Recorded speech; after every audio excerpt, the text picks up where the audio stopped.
All right, so welcome to Spring 2023 Program 60 orientation. I'm excited you're all here to take that next step to join Program 60.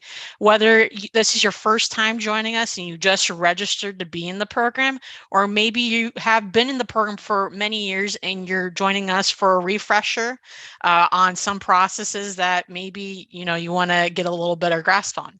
Whatever that reason why you're here today, I welcome you, and we are excited to have you. A couple housekeeping items.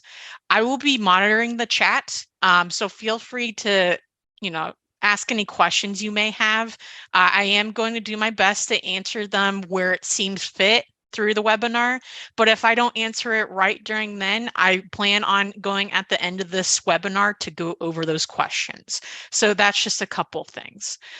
So without further ado, so my name is Lauren Fye. My last name looks like Faye, but it's actually Fye, so just think Fee Fi Fo Fum.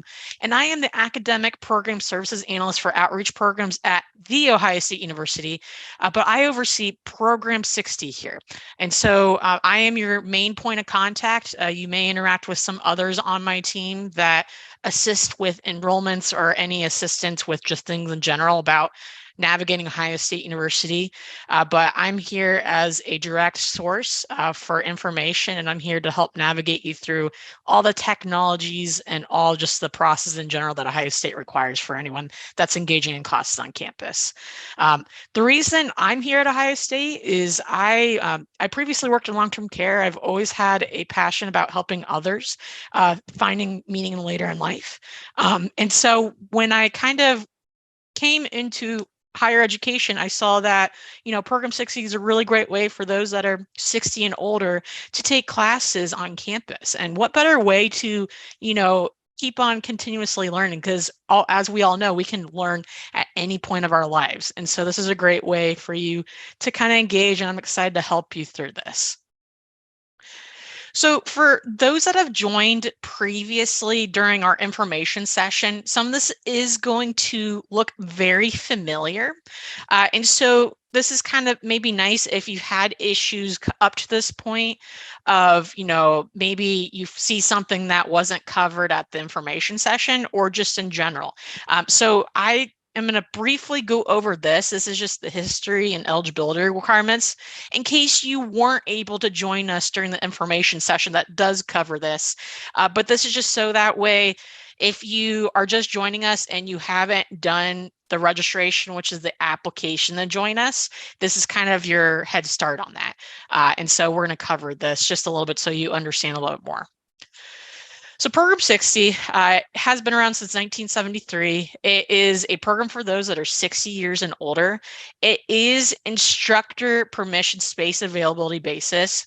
So, you might see a class that you're like, oh, this sounds interesting, but because of how Program 60 works, you have to make sure you get that permission from the instructor, just because there are requirements. Some classes have to have X amount of seats reserved for those that are paying to take classes for a degree. And so those are just some things to be mindful of. And one really great example is I had someone way back when where they were like, oh, I want to take a nuclear physics class. And they had no previous experience in it. And it was a graduate level class. And the instructor was like, no, you don't have those prerequisites, that knowledge base. Now, if someone had a career in that, then that's a different story. But so it's all in to say the instructors want you to be as successful as possible in these classes. So they don't want you to, jump in and be way over your head too as well. But I like to mention that just so that way everyone's aware of the expectations. When I say 60 years and older, you have to be 60 years and older. The only exception is if you are turning 59, if you're turning 60, you're currently 59, you're turning 60 the time of the term you're, taking Program 60 classes, then you'd be able to still participate in the program. And this is something where it is tuition free, though we are going to go over this extensively. There are fees associated with some classes like materials fees and lab fees and book fees that Program 60 participants are in charge of paying for. So that's just something to be mindful of. And I'm going to go over demos and things of this in this webinar to show you best tricks and tips on how to locate that when you're searching for classes. So it'll be nice to be able to see that. It's all transparent. It's never going to be an unexpected fee, but that's just something I also like to point out too as well. And one last thing too as well is if you're joining us for the first time, you have to be a current Ohio resident for the past 12 consecutive months. So unfortunately, if let's say you've lived in Ohio all your life and you just moved to Florida, unfortunately, because this is a benefit for those that are currently living in Ohio, you would not be able to participate. So that's just something to be mindful of. All right, so a little bit more about Program 60. So you are able to participate in graduate and undergraduate level courses. Again, going back to the instructor permission, seat availability basis. For graduate level courses, you would also have to get department permission, but our office helps navigate that for you. So you're able, we're able to get those through. All these classes you're taking for audit. So what that means is you're not taking classes for credit. I've seen some people say, oh, I'm excited to take classes for credit. Unfortunately, because of how Program 60 is, it's for audit. You're not getting credit. And so that's just something every term you have to submit instructor permissions, even though you've maybe taken a class that is technically a prerequisite for the class you're trying to go into, you still have to submit instructor permissions every term because you're taking class for audit. One nice thing about taking class for audit is, we always highly encourage you to communicate with your instructor immensely, just because you are able to, at that point, A, see their expectations, and B, outline what your expectations are. As a Program 60 participant, you can say, hey, I want to, only listen to lectures. I don't want to do any homework assignments. And most instructors will be like, yes. The only exception is some classes, if the instructor's like, well, I expect X, Y, and Z, you do all these homework assignments, you do all the exams, things like that, and that's not your expectation, then they might be able to give you a recommendation of another course that might better suit your needs. So it's always important to communicate that with the instructor. The more communication, the better. All right, so that was kind of a high-level overview. If you want more of the historical background of Program 60, you can go to our website to see previously recorded information sessions, and it goes over that historical context. So just wanted to give you that heads up, and I'll again show you where to find that further in this webinar. At this point, we are going to jump right in. Again, it's going to look similar for the first 3 steps for those that are joining us again from the information session. But these first 3 steps are when you first start out, that's the only time you have to do these steps. Other than that, then for those that are returning or like joining us because you've been in the program for so long, the only steps at that point you have to worry about is steps 4 through 7. Today, we're going to go through all the steps like you're just brand new. So feel free to take notes on that if there's clarification or anything like that. But this is just with the mindset of you're brand new and we're jumping into the program. So step 1, I'm not going to show how to fill up the application. However, I am going to show you where to find it if you have not completed the step. This is important to do because if this is your first time joining us and you have not filled out the registration application, you need to do that as soon as possible. It closes December 20th, so that's on Tuesday next week. It closes at 3 p.m. And unfortunately, if you have not completed that step, you won't be able to participate in spring term. This is a one-time application. So if you previously applied the registration and maybe you've done it like 3 years ago and you're just returning back, you do not have to do step 1. That's only for those that are brand new, or if you participated before 2017. 2017 is when they switched the system. Then you'd also have to register too as well. It takes 3 to 5 days typically for it to process. With the holidays, I know it's taking probably a little bit longer. If you haven't received like a confirmation email after you submit this registration application, assigning your last name, number, and outline next steps, reach out to our office at program60@osu.edu, and we can get clarification on that for you. Again, this is something that just needs to be completed once, and it's a pretty quick and easy registration to fill out, which is really great. So I'm going to go ahead, because I'm a very visual person, I'm going to take us to the Program 60 website, and throughout this webinar, we are going to be using the website as a resource. And I'm going to show you why it's a really great resource for you, especially when you're first starting out. If you've done this for years and years and you know the systems, you've created your own systems. There's ways to do things out of order, but because of the sake of being brand new, it is really helpful to help you remember the steps by going exactly in order. So I'm going to go ahead and pop out of this PowerPoint. And then we are going to, here, I'm going to make sure, sometimes the screen sharing kind of gets finicky. So I'm going to make sure we are popping out. All right. We're going to go ahead and go to the Program 60 website. So we're going to do that. And all you're going to do is type in the search engine program60.osu.edu. This is the one-stop shop I refer people to. You might have noticed in the chat, I also put a link in there that is the downloadable participation guide. It outlines all the steps that we're going to go through today, and it's also on our website too as well. But that's something you can print if you're more of a tangible person, not necessarily wanting to be on the website all that often, but whatever makes sense for you. So in regards to the Program 60 website, I'm just going to show you where step one, the application is at, and then we're going to take the time to just kind of show you the first main page as you're navigating this, and we'll keep on referring to this throughout the webinar.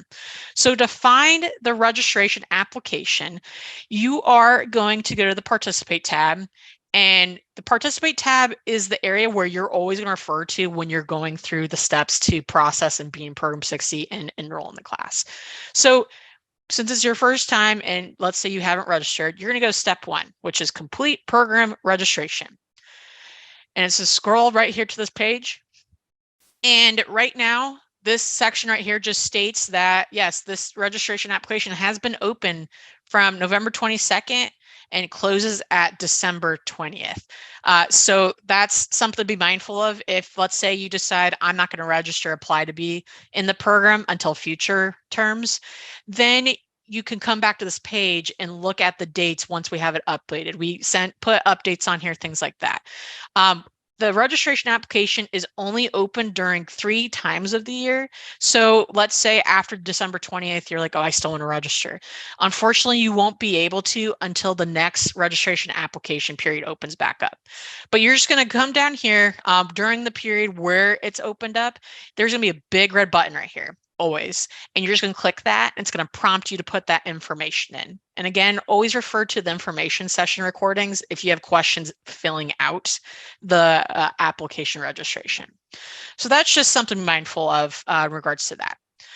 We're going to just go back to the home page since we're on here, just to go over a couple things so that way you are familiar with just the overall layout. So the home page itself has a lot of great information. Regarding dates, important dates to be mindful of. I always tell people to scroll halfway down the page. So we're going to scroll halfway down. And this section right here, I just added just because some people get really overwhelmed with quote unquote the number of steps. These steps are all required for any student participation that are engaging in classes at Ohio State. So this isn't something that's just specifically for Program 60, it's for everybody. But right through here, these steps are what's required of you when you first start out, when this is your first time. The other column is for all terms after you first start out. You really only have to go through 4 steps, which makes it a lot easier, and it's really nice to conceptualize. So that's kind of nice. And these link out to all the tabs under the participation tab for you as well. So that's always a nice resource. Regarding dates, you always scroll down all the way. It's about halfway through the page as well. And you go to the announcement section. So this section, I always update with any of, webinars that are coming up. So this webinar, the orientation, is listed underneath this. So it's Spring 2023 Program 60 orientation, and you can always register for those webinars. So this is a section where you look at that. This is also a section where we update with any dates that are pertinent to Program 60 enrollment. So enrollment is signing up for classes. Registration is the application to get in the program. So some people kind of get those mixed up with the terminology, but that's just what that refers to. So the one-time registration to get in the program, we put those dates up here, and the enrollment, once you've kind of done the registration, enrollment period dates is when that's the dates you want to look at in regards to signing up for classes. So there's only specific windows. So enrollment opens up on Monday, so December 19th, and it goes until January 20th. So that's the open window. After that period, we're unable to enroll you in classes. You have to wait until for summer 2023 class enrollment. We're unable to enroll people before December 19th, and that's just because registrar has put our, we have enrollment windows for that. But yeah, there's different resources on here.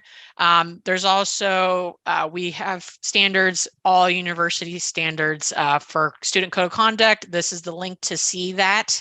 There's also really great trainings you can take too as well if you want to understand more of a diversity inclusion background. You can take these trainings for free. So it's a really great way to learn. And lastly, this is our calendar of dates that are pertinent to Program 60. So, and also class closures and things like that. And so this is a really nice way to kind of refer to that. So always refer to the Program 60 website. Yep. So we are going to go ahead from that standpoint, scroll back up. And like I said, a couple of the tabs, we'll go over later through the webinar, but the one that we're going to be predominantly looking under today is the Participate tab. So that's where we're going to refer to back and forth throughout this webinar. All right. So we're going to go ahead and we are going to go back to presentation mode with this. And I just want to make sure that is up and running. Perfect. All right, we're going to go back through here. All right, so now you know where to register if you haven't applied to be in the program yet. Now, this next step, I know some people have some difficulties, so I'm going to go through it just step by step on how to do it. So you have to complete these steps in order when you first start out. So you can't do step 2 unless you've registered, been assigned your last name number. So step 2 is activation authentication. That's pretty much just activating your ID that's assigned to you. You can't move on to all the other steps without doing this. So I'm going to show you how to do it. And then I'm also going to talk about some troubleshooting things that you can do in regards to reaching out to specific departments that have the resources to be able to do the behind the scenes if there's issues. So we'll go ahead and jump on that. So we are going to travel to my.osu.edu. And then from there, you're going to come to this page. You'll notice, there's a lot of different information. There's links to the IT help desk, things like that. For the sake of us activating our account, the big thing about Ohio State is they love red buttons. So you're always going to go to this big red button right here. It says activate now. So you're going to click that. From there, you are going to click I need an activation code. You haven't been provided an activation code. You literally were just assigned your last name number. So you're going to click I need an activation code. From there, you're going to type in your last name number that was assigned to you. You're then also going to type in your first name, your last name, and the date of birth. Now, note, if you have issues at this point, it may have been because you accidentally maybe mistyped in your registration application, specifically your date of birth. Feel free to reach out and we can check that just to confirm your date of birth. But then I'm also going to talk about other things that could be happening too as well. But let's say for the sake of this, you type all this information in. You are then going to click next. unfortunately, I'm unable to show you the next step because I'm already activated in this system. However, when you click next, it's then going to state that it's going to send you a code. Again, it's important if you've had, in your registration, you type in your phone number or your email address. It's going to send that code to the email or phone. Now, this is a step where sometimes we're not entirely sure what's going on, but in regards to, let's say you never receive a code when you get to that step, what you'll need to do is you'll need to call IT help desk, and I'm going to send this information after this webinar. So all the information, IT help desk, I'm pretty sure if you've registered, I sent an email that has all that information on how to contact IT help desk. But you'll call IT help desk. You'll indicate, hey, I'm trying to activate my account. I've typed in my information and I'm not receiving a code. From there, they are going to walk you through. You'll go back to this website. So I'll just go back here just so that everyone can see. It'll come back here. You'll need to be near a computer when you're on the phone with IT help desk, just because they'll be doing some behind the scenes work. But you'll be on the phone with them and they'll ask you, okay, what's your last name number?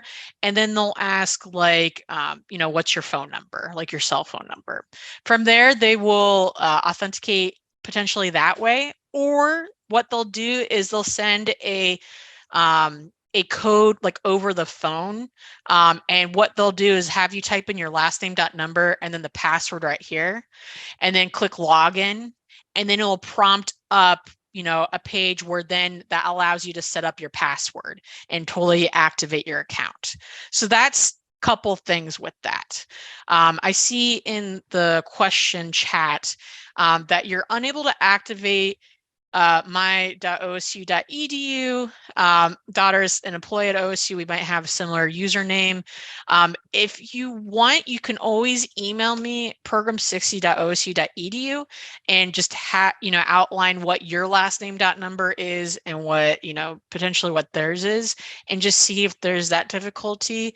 However, it could also be where it might be where it could be, okay, great. I'm glad that worked. So, but it could also be where, there might be, I know sometimes there's duplications of, accounts. So that could happen. But again, sometimes it doesn't. So I'm glad that worked out nicely. So, but that's kind of how you work through the IT help desk assisting you if you're having issues activating your code. While you're on the phone with IT help desk at this point, I'm going to go ahead and just jump back to the PowerPoint and setting up Buckeye Pass. So this step, I think, is probably out of all the steps, the one that can be a little bit more difficult just because of the additional security piece. So for those that haven't set up Buckeye Pass is the same thing as Duo Mobile. It's a secondary security system that you have to log into any platforms with Ohio State University. So you will always have to use this when you're engaging with anything with Ohio State. I'm in a demo how to do it the best that I can. IT Help Desk is also a really great resource if there's some weird reason with like connecting. But I'm just going to show you how I've done it with people setting it up and different tips and tricks on how to navigate that. The thing about utilizing Duo Mobile is you either have to have a mobile device that is able to receive text, or you have to have a smartphone device. If you do not have, and it doesn't necessarily have to be a smartphone, it could be a tablet too as well. But the thing I do have to mention is if you utilize anything other than a phone, you will have to have that with you at all times. Regarding if you're on campus and you're trying to log into something, you have to have that to be a secondary security thing. There's also a thing that's like a touch pass, which I'm going to forward information about that after this webinar too as well. But there's a variety of different ways to get that set up, but you'll always have to have that. If you don't have any of those items, let's say you just have a landline, reach out to the Program 60 email.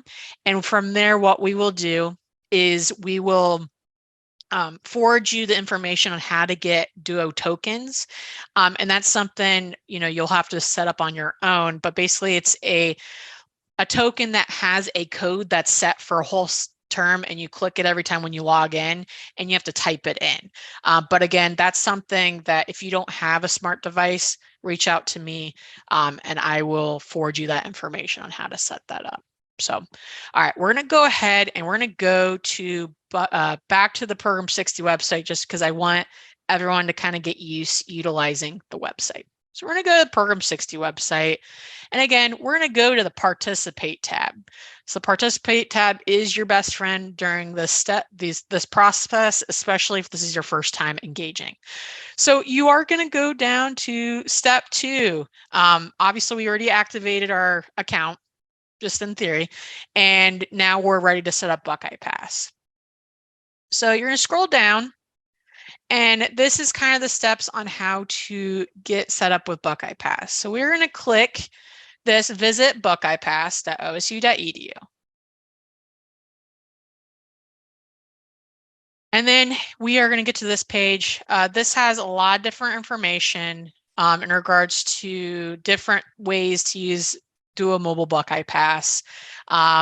This also has a section over security keys, which is the thing I was talking about. If you don't have, smartphones, things like that, it's something you would have to purchase. So that's just something to think about too as well. And the same thing with the hardware tokens. So this has all that information on here. But in regards to Duo Mobile, setting it up, you're going to click Register and Manage Devices. You're going to click this. All right. And from there, since I already have it set up, it's already set up. So I'm going to pull up another document that has this. But this is something whenever you log in and you've set up Duo Mobile effectively and correctly, it will pop up with the screen. Basically, it's just a secondary security measure. It's going to pop up on your phone as well as a green check mark. You're going to click that every time, and then that will log you into whatever platform you're trying to get into. So I know that sounds very arbitrary. I'm going to, like I said, show the first documents on how to set it up, but I wanted to show you what it looks like when you're, logging into things. So we're going to go back. All right. And we are going to click this link. It's document on how to register your account. So when you click that big red button that I clicked, it's going to prompt with this information. So it'll pop up with different screens, basically indicating, okay, what device are you syncing with this account? Are you using a security key, Duo Mobile, phone number, different things like that. It'll have these different little things, icons that identify what type of phone it is. So I'll ask you if you have an Apple iPhone, if you have just a regular mobile phone, Samsung, different things like that. You'll click whatever makes sense for that. Just for the sake of this, I'm going to go ahead and click just Duo Mobile, just because that's the most straightforward. It's free. You don't have to pay anything extra out of it. So you are going to go through here, and it's going to say, add a device. It's going to pop up with Duo Mobile, get a, notification code on your device. You're going to click that. You're going to scroll through, and you're going to type in whatever number is associated, what phone number you want to be associated with your, your phone that you're using for the device. Now, if it's, let's say you click not a phone and you clicked a tablet, it'll then pop up with what's the connection for, between those two items. But you'll type in your phone number right here. And then from there, you're going to click add a phone number. And then from there, it's going to confirm, is this correct? You're going to say, yes, this is correct. From there, it's going to say you need to download the Duo Mobile app on your phone. So this part, up to this point, you've done everything on the computer. So you click the red box, you've gone through, you prompted, okay, what device you're syncing with this, you typed in your phone number. Then at this next part, you'll need to pull out whatever device you're using. So if it's a tablet or a phone, you'll need to go on Apple Store or Google Play, download the Duo Mobile app. It's a green icon. It looks like this. And then once you have that, it's going to prompt on your phone what things you need to have on your phone. But then once you have it installed on your phone, you're going to click next on the computer. From there, it's going to pop up on the computer screen, this QR code. For those that have not done a QR code before, all this is, it's pretty nice and easy. Is all you would have to do is whatever device you're using, whether it is your smartphone or a tablet, you'll pull up your camera app, and you're actually on your phone, you're gonna actually hold it up against that QR code on the computer screen until it highlights it. And then from there, it's actually gonna automatically sync both of those items. If let's say if you have just a phone, like a regular phone that you're using, you would just click email and activation code, and that would also suffice too as well. From there, once you have that, it will be returned back to the site where you first initially stated, and then it will indicate that you can test it out, which is great. And then from there, you'll be officially synced up, and then you will be able to log into all your accounts using your last name number, your password, and all that good stuff. Now, just for the sake of demonstrating how that looks like out at that point, I'm going to go ahead and just do that. And I'm going to try to do my best to also show you what it looks like when when it pops up on my phone. So that way you're able to see it. So let me go ahead and pull up this screen. All right, and I believe you all can see this. So I'm going to go ahead and type in Buckeye Link just to show you what it looks like when you log into something. So I'm just going to go into my student Buckeye Link account.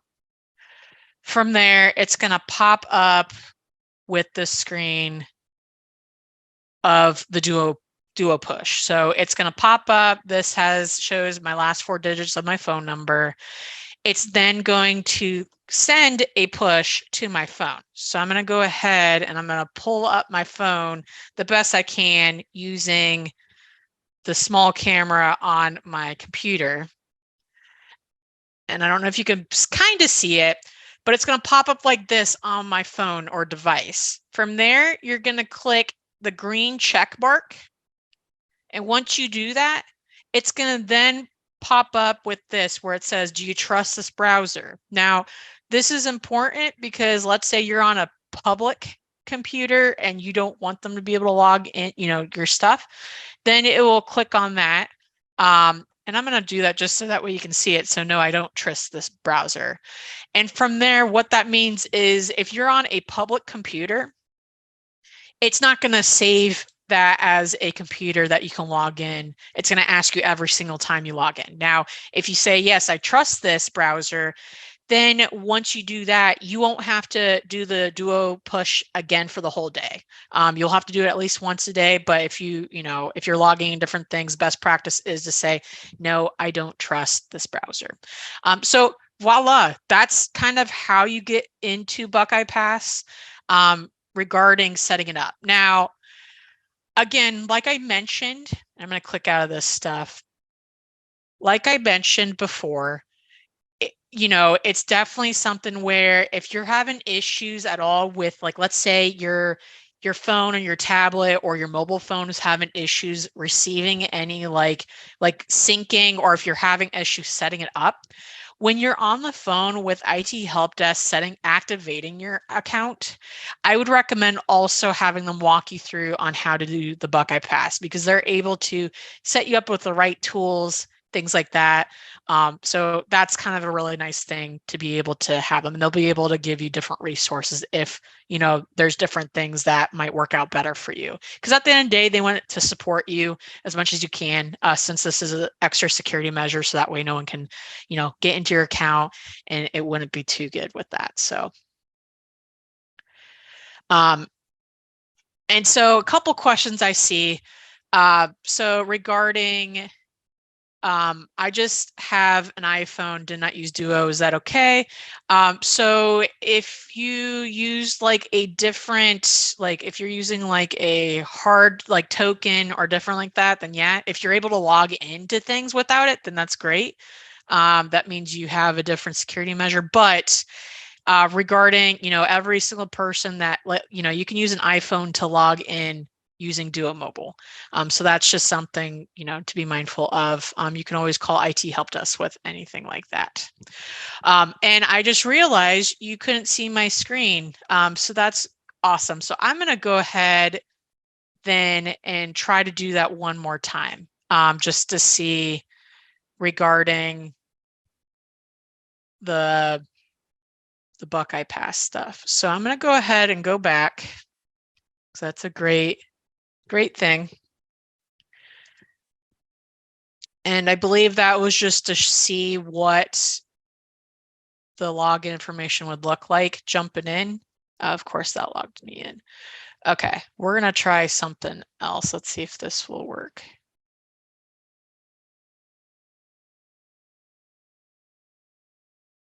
Okay, well, what I'll do is I'm going to send screenshots on how, but basically whenever you log in, it'll pop up with like the check mark and it'll log you in. It was just saying that it would log you into another platform when you log into anything that's Ohio State. I believe other than that, we are back on this page and we should be able to get back through to the next steps. So like I said, I'm going to forward information regarding IT Help Desk, and that will be able to assist with anything if there's any issues with like the systems, like your phone or anything like that. All right. So now we've kind of gotten past one of the harder parts. We're going to go ahead and come back to this.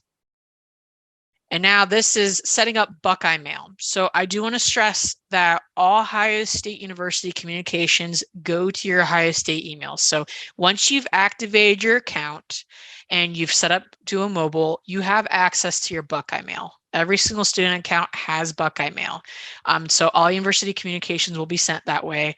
Program 60, we send majority of our information, and those of you that have been with us for a long while, I send a lot of updates and helpful resources to assist you with your higher education journey.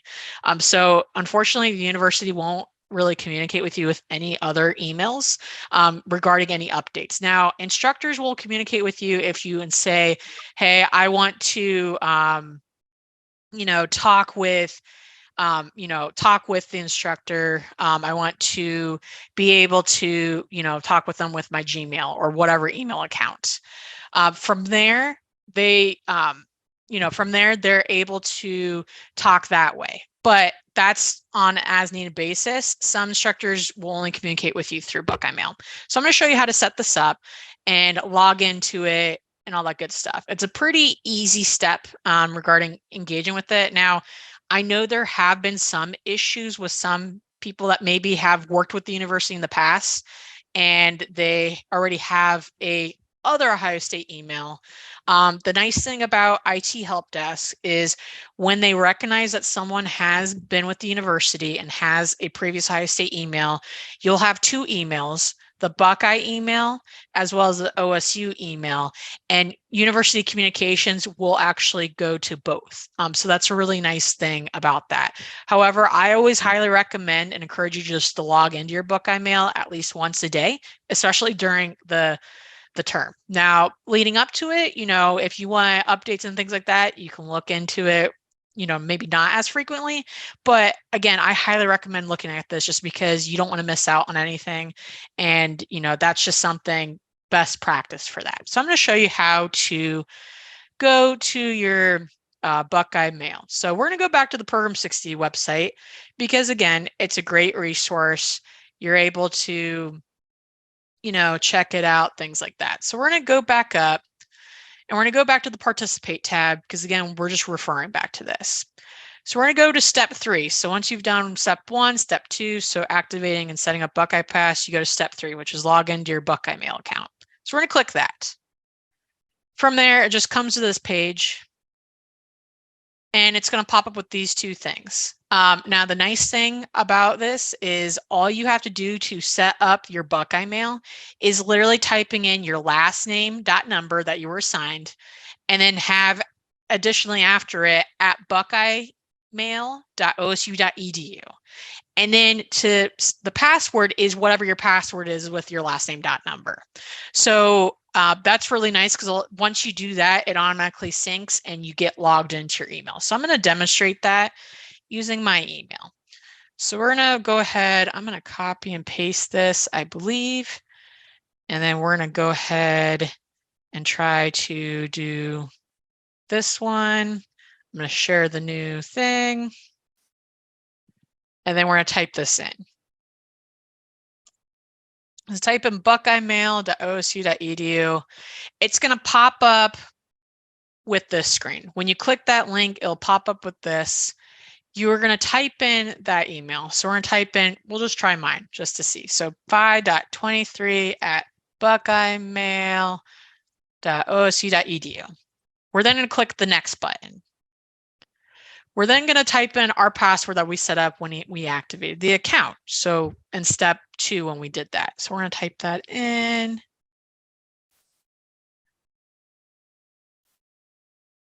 From there, it's going to pop up with the dual mobile. It's going to pop up on my screen. So I'm going to go ahead and show it again that it's come to my camera. You'll see that's on there right there. I'm going to click approve. And then it should log me in to this account. And voila, that's how you set up your Buckeye email. It'll pop up with all these different emails, university emails. Your inbox is right here. You can organize it however you want. Now, I'm going to go ahead and click back out of this. So that's how you set up your email. Now, I'm going to go back to the Program 60 website using this. And the nice thing about being Program 60 and being a student at Ohio State University, you have access to Microsoft 365.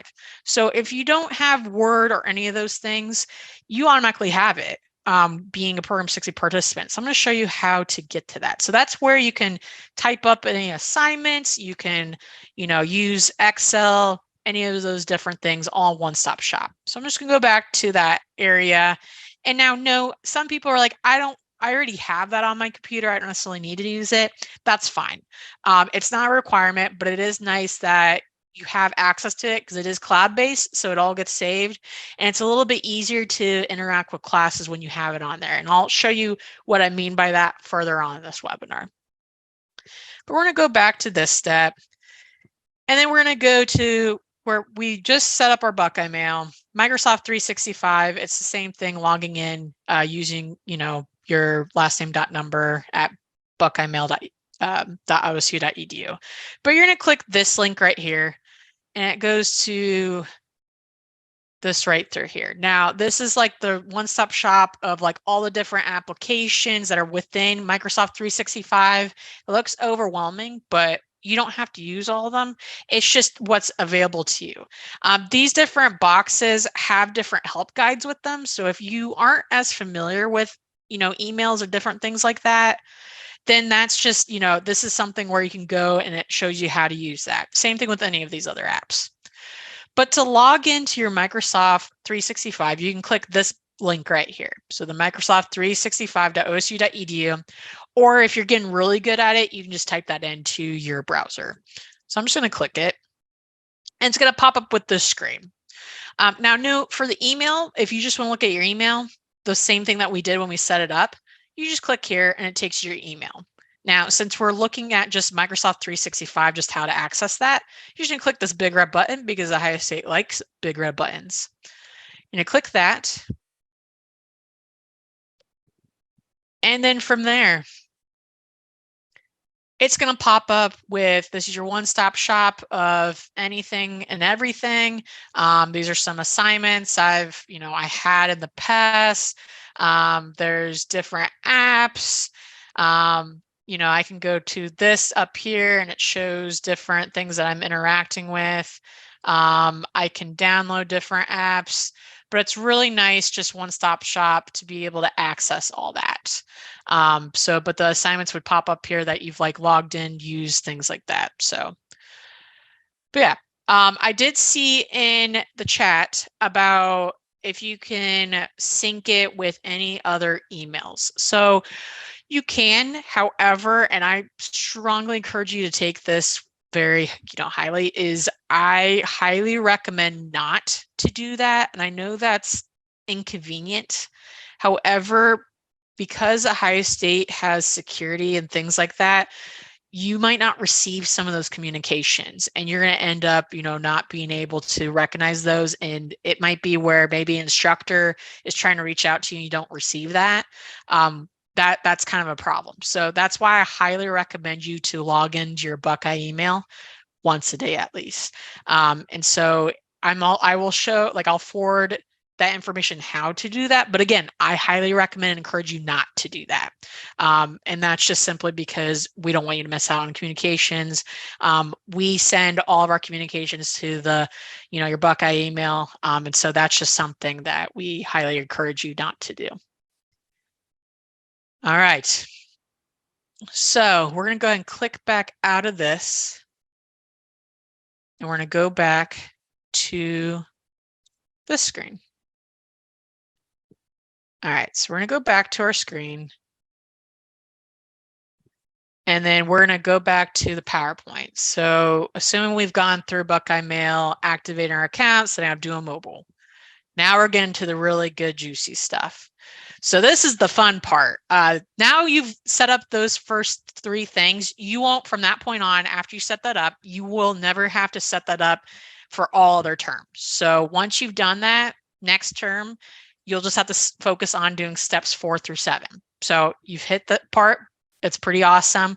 Now we're going to search courses. Now, things I want to point out, when we search for classes, it's important to understand what term you're in, as well as looking for fees that are associated with the class, which I'm going to show you how to do that when you're looking at classes.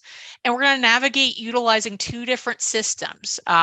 Classes.osu.edu is one of them. That's a search engine that was produced by, within our department, that kind of helps you with brainstorming for classes. So if you type in it where it's like a very intuitive thing where you're like, oh, I don't know a specific class I'm looking for, I'm just looking at something, maybe it's like a Greek class. You can type that in and it'll pop up with every single Greek course. We're also then going to search through the general, like the system class search, which I recommend using that one once you brainstorm. The brainstorming one is more so for brainstorming and not necessarily like this is truly the class that's open, things like that.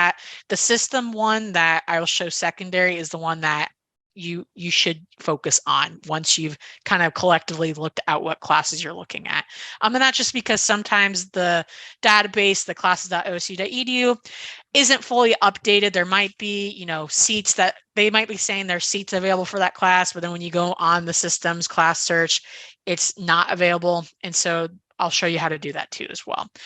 So I'm going to go ahead and we are going to go back to step 3 back to the Program 60 website to get to the classes tab on the Participate tab of Program 60 website. So we're going to go back here.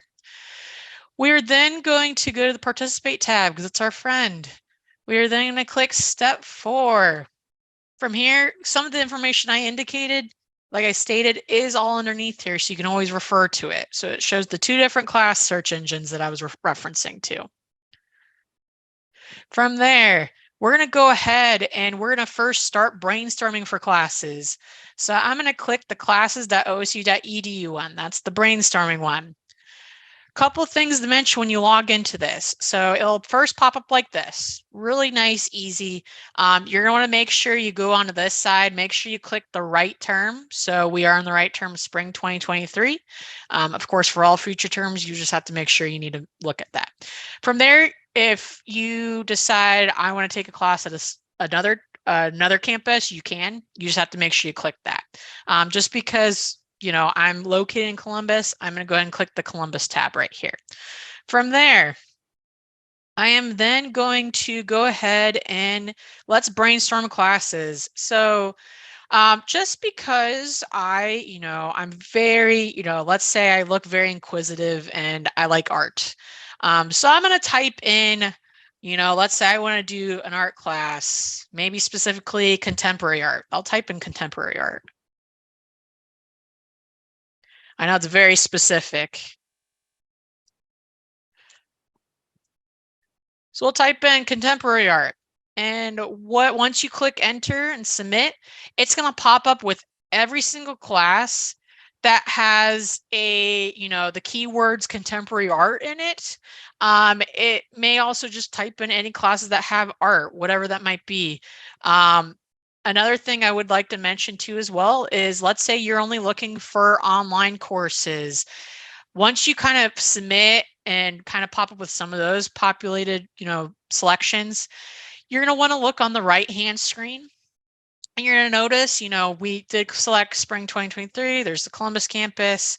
I tend to say do not click the subject or academic career, as well as academic program things, just because that really limits and you might not see any searches that you're actually looking for. However, looking through this, I'd scroll actually all the way down to instruction mode. So let's say you're looking for just online only classes. We're going to go ahead and we'll click distance learning. So distance learning means it's 100% online. Hybrid means there's an in-person component of the course as well as online. In-person just means it's in person, and distance enhanced means there's a lot of different things going on. So most people like just the 100% online. Some like the hybrid, some like in person, whatever that might be. But for the sake of the search, I'm looking specifically for a distance learning course. So once I click that, it then pops up with every single course that falls within that. So that's kind of a really cool thing. So it's something that you can kind of mess around with, do some brainstorming. It's really nice to have that, especially if you don't necessarily know the specific name of the course.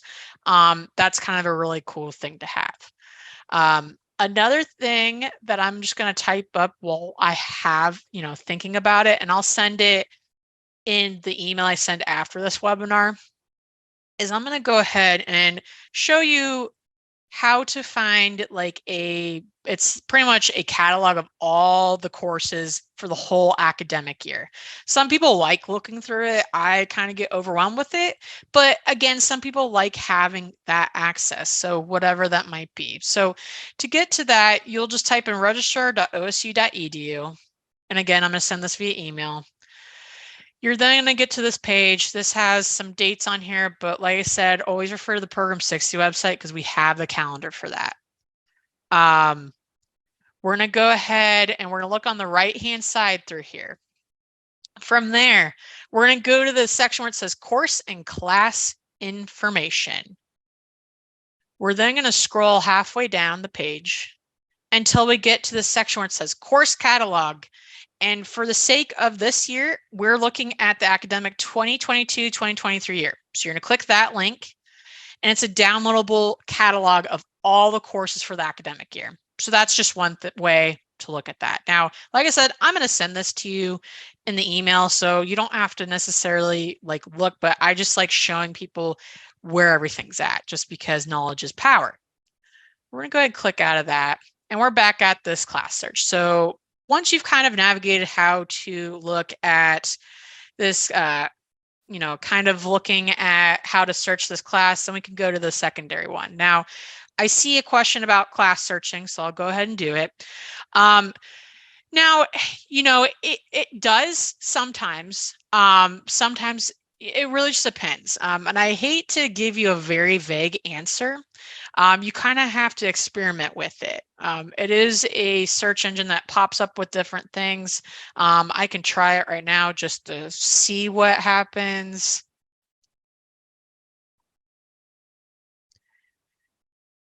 Yeah, so I mean, it will pull up if that's the primary focus. So I think for that, it'll pop up with contemporary. If I put the quotations around contemporary, it'll pop up within the description as well.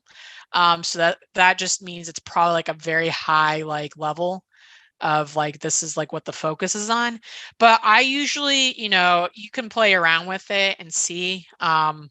It's just this, like I said, this is more so a really great one for brainstorming and different things like that. So the question was, does the system support Boolean logic or limiters? So for instance, if you're searching for contemporary art and you find something either with those words, if you limit by putting parentheses around it, it'll only find those entries where the full phrase appears. So what it just means is like limiting it, like, it'll just limit your, what you're searching is. So like, let's say you get like 1,000 searches from typing in just contemporary art. If you want to limit it, you can do that. I just say, just kind of, kind of experiment with it. And again, this is more so for a brainstorming type thing. So from there, we're going to go to, we're going to go ahead and go to the other class search engine. And so we'll kind of go from there. I'm going to answer some of these questions throughout it, just because it makes sense when I kind of talk through it. So we're going to go ahead and we're going to go back to the Program 60 website. And we're going to scroll down back. We're back on step 4, so searching for classes. So we did the brainstorming search engine. Now we're going to go to the Buckeye Link class search engine. So this is when we can go to Buckeye Link. So I saw a question there about Buckeye Link. Buckeye Link is kind of your one-stop shop of everything about your personal account. We're going to be working in this extensively in regards to the next several steps, and so that's kind of something you need to kind of get more comfortable with. From there, looking through the class search, we're going to first look into classes. We're then also going to look at the specifics about the class, like how to look for fees associated with the class, things like that. So I'm going to go ahead and do that within this. So we're going to go ahead and type in buckeyelink.osu.edu. From there, it's going to pop up with this. So like I said, it's the one-stop shop. For the sake of this, we are mostly going to be working for the class search. I'm going to show you how to find a really easy way to get to it using the search button right up here. So when I usually am looking for a specific app within Buckeye Link, I type in what I'm looking for. For this, you would type in class SIS. But also you can type in class and it'll pop up. We're just going to look for this class search SIS, so Student Information System. That's the class search right there. From there, we're going to click that button. It's then going to log me in. And this is the official class search. So using, information, we're going to go back to that contemporary art class I was looking at because I'm just really passionate about that class. You can feel free to take a break whenever you want. I do want to mention, but this is a lot of information and I do have to go through it. It is recorded. And so feel free to, take a break whenever you want. We will be, posting this on our website. So, all right, from there, we are going to go to the class search criteria right here. Always remember, you're going to go to spring 2023, whatever term you're looking at, but for this term, it's spring 2023. From there, you're going to also want to make sure you pick whatever campus you're looking at. So again, for the class that I'm looking at, the contemporary art class, I'm going to do Columbus. From there, I'm also going to type in art because that's the class I want as well. And because I popped up with several, I looked at one that was, it said encountering contemporary art. The information I plugged in, I wrote it down, which is really nice. The course number is the number that's specifically right next to the class whenever you're looking through it. So on that class search button, you'll notice it'll pop up with this. This number right here is the course number. So that's what you would type in here. So the class I'm looking at is Art 2000. And I'm going to go ahead, just click it, just so that way it pops up. So you're always going to want to click search. From there, it pops up with a couple classes. So you notice that there is two. There's one that's in person and one that's online. I'm going to say I want to take an online course. So whenever you see, like if it's a whole 100% online course, it'll pop up with online right here.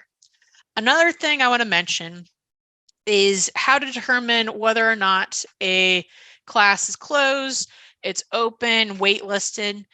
There's really fun little shapes here that determine it. So whenever it says a green circle, that means it's an open class. There's seats available. When it's a blue square, it means it's closed. And when it's a yellow triangle, it means there's a wait list. Now, I'm going to talk more extensively about this as we're navigating through this, because I have a couple examples I'm going through to show you different things. So from there, I'm going to just go ahead and click just this link to see more information about this. So you're going to notice this pops up. This is the class in general. This is the information that I want. Planning purposes, I always tell people to write down, the actual course itself, the class number, if it's online or not. And then a couple of things to note. You'll want to make sure you look at the dates of the class. There's specific types of classes. There's one where it's a full term class. This class is a full term class, so you'd be going every single, that's the type of class that it is. It's on Monday, Wednesday, Friday, so you're expected to log in at 8 a.m. to 9:20 a.m. And so you go to class Monday, Wednesday, Fridays from, starting January 9th all the way through the week of 4/24. Couple things to note. So you see it's an open class. The one thing I want to mention is class availability. So remember earlier in the webinar, I indicated that there's, this is based off of seat availability, instructor permission basis. So I'm going to point out a couple things for you just to see if it's required or anything like that. So class availability, so available seats. So the class capacity is 50. Available seats right now there's enrolled total 28. So 28 seats out of 50 are filled. So what that means is there's 22 available seats. So the likelihood of me getting in this class is very high because there's open seats. This is something that's really, interesting. And I'm really excited that I'm able to do that. Best practice is to still ask for permission to enroll in classes. That's always a great way to do it. However, with this class, if you look in the description, this is the area where you would find more information about if there's a fee. So like, I'm going to have some examples that pop up with this, but a fee that maybe it's a materials fee, or maybe there's a book fee associated with the class, that will pop up underneath here. That they would also indicate if there's any prerequisites. So like I indicated, any class that has prerequisites or indicates instructor permission, it'll pop up in here. You would have to get instructor permission. But best practice is regardless to get instructor permission, because sometimes some classes, maybe there's like, X amount of seats they're trying to reserve for credit earning students. It's always best practice. But this class in particular, it looks pretty open. I could self-enroll in it. So that's just one example of this. Now, another example is we're going to look at another class that is in person. I have a very mixed interest pool for myself. I'm interested in taking a class that's biology. So we're going to go back through here. I'm going to get that. I'm also going to pull up a number because I did some previous searches, so that way we can look at some examples. So this is 11, that kind of thing.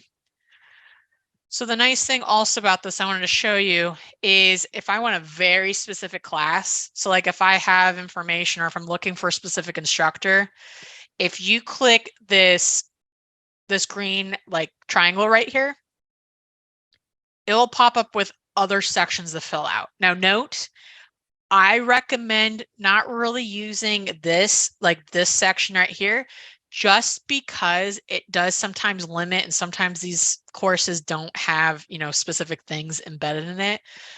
It's sometimes better to leave that out.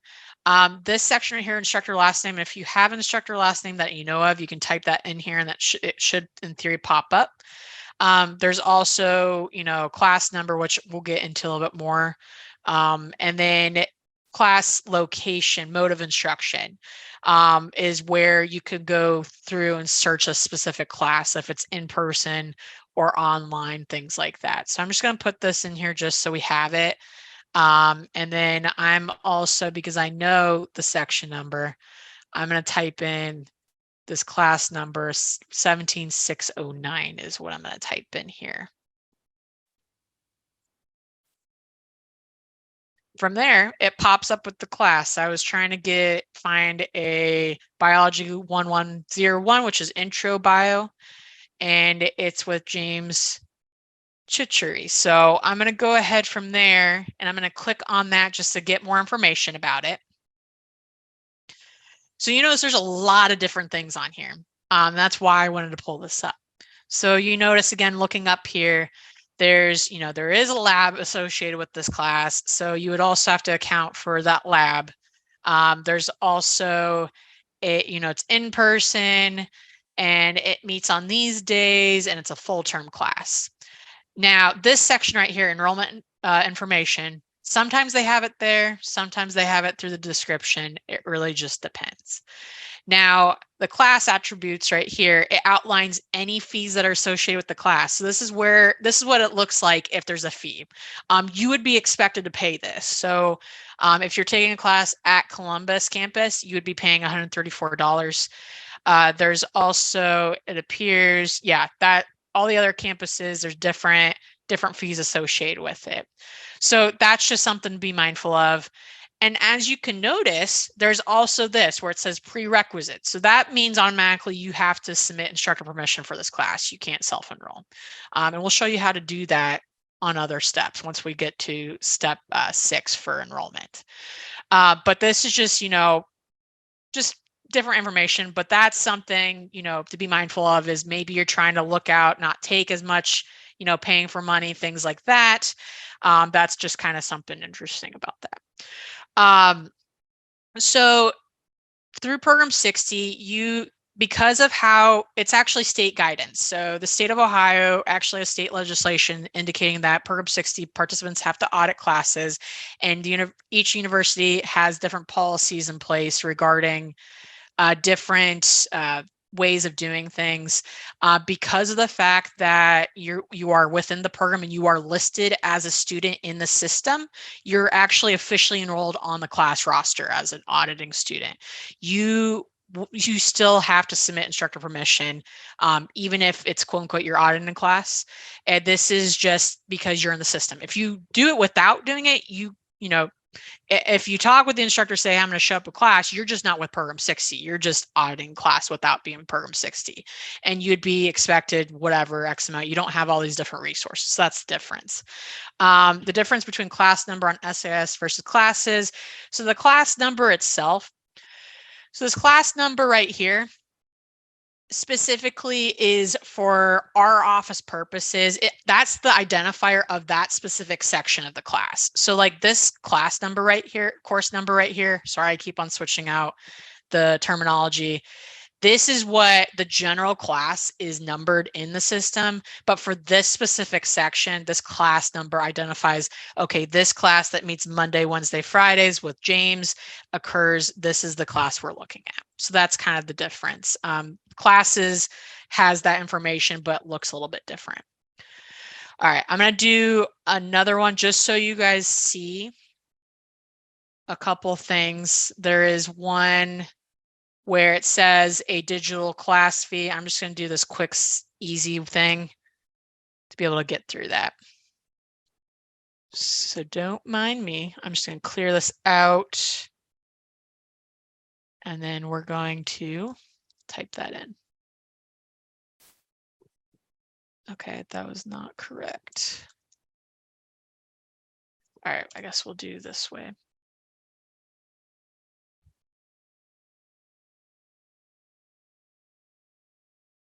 Yeah, we'll do this one.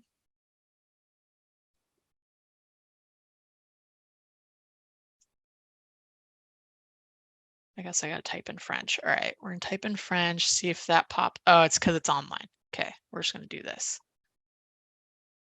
Okay, perfect. So this French class, I've decided to show you just because you might notice a couple of things.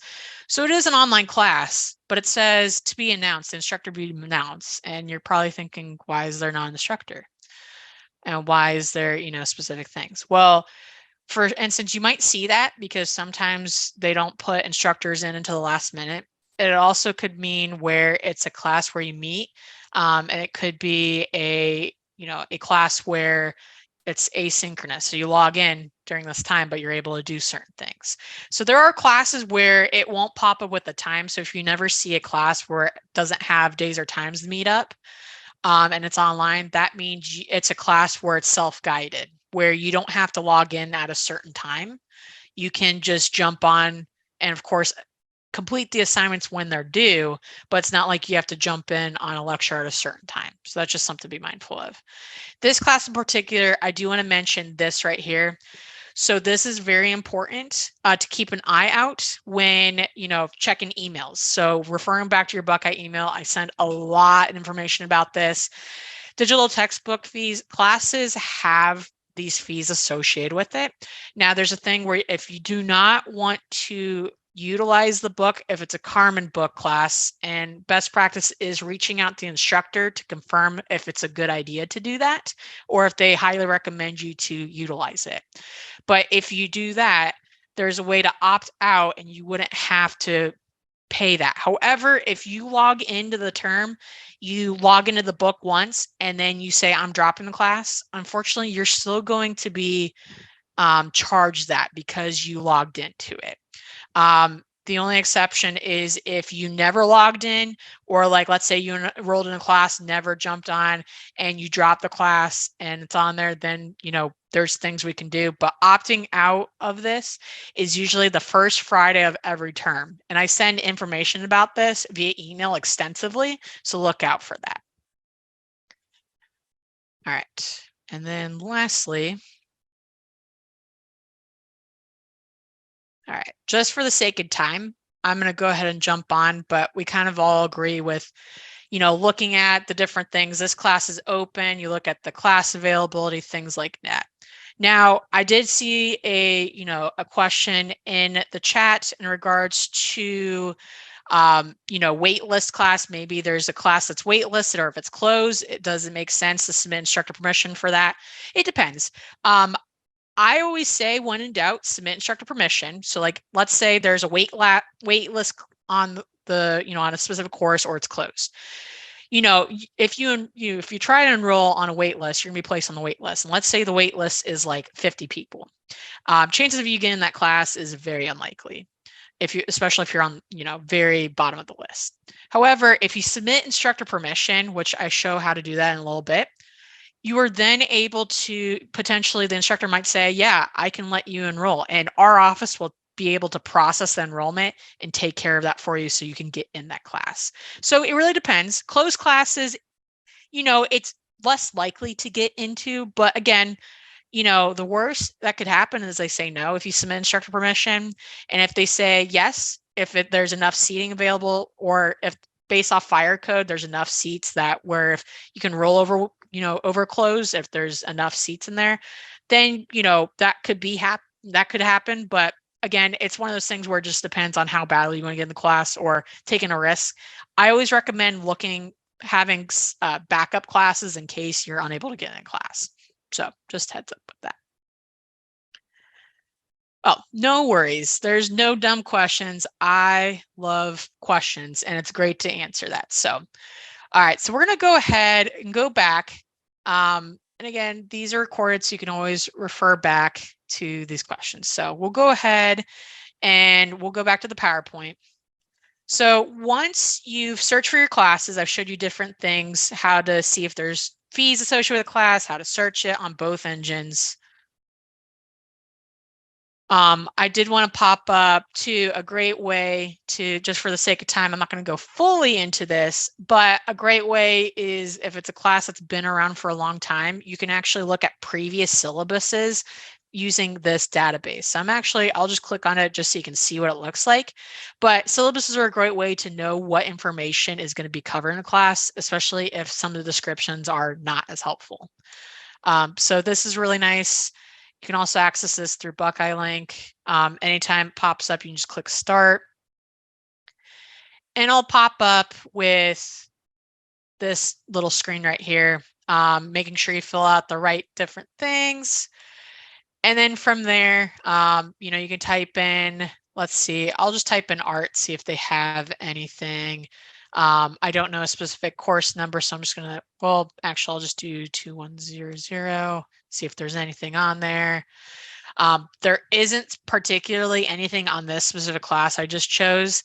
However, any of the syllabus that pop up will pop up right here and there'll be a link right here. So that's always a really great way.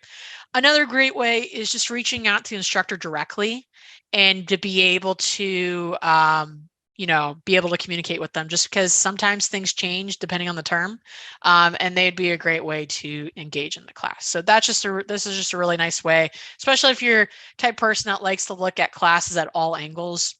Really great resource to use. All right, so once we search for classes, you're ready to complete the behind the scenes work. So this is really important to do. And luckily for you guys, I'm on your side. I will send you reminders.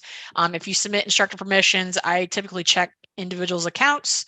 And I say, hey, these items need to be completed. Otherwise, you wouldn't be able to enroll. So this step is always included every single term you engage in classes through Program 60. So I'm going to show you how to, look for that on your student account.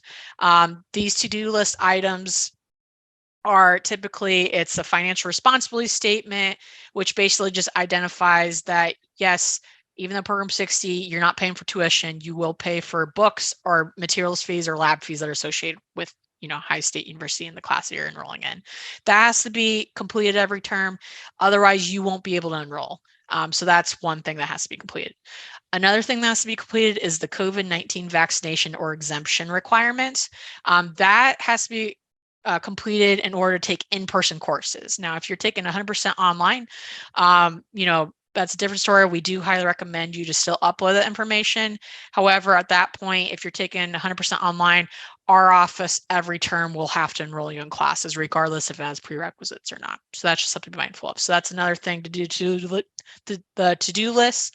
And then there's also safety trainings, which are annual. I'm kind of getting a better grasp of new ones that are popping up. So I'll be sending out information about that too as well. But I'm going to go over this, separate it, so that way you can kind of see that. So we're going to go back to the Program 60 website. So that way you kind of see all that, and we'll go from there. So we're going to go back to the Program 60 website. And we're going to go back to the Participate tab, because again, referencing this is going to help you in the long run. So we're going to go down to step 5, which is review your to-do list.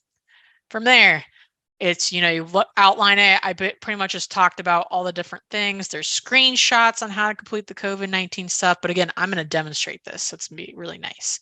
But then, the financial responsibility statement, different things like that, and the safety trainings.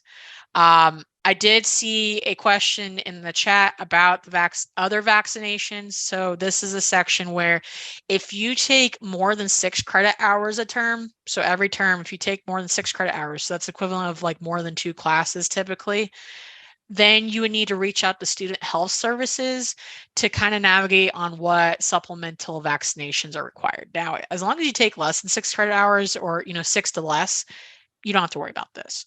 That's kind of nice. But just want to point out that. So we're going to go ahead, just because we want to complete the to-do list items, we're going to go ahead and click buckeyelink.osu.edu. And this is, again, the one-stop shop. When you come here, it's going to have all these different apps. For y'all, for accessing your individual account, what I want you to always reference is typing in my Buckeye link. If you can't find it under here for popular, you can type in my Buckeye link up here, and it'll pop up the first one right here. That's where I want you to access every single term to complete these to-do list items. You're able to see everything. It's really nice and easy to do that. So we're going to go ahead and click this.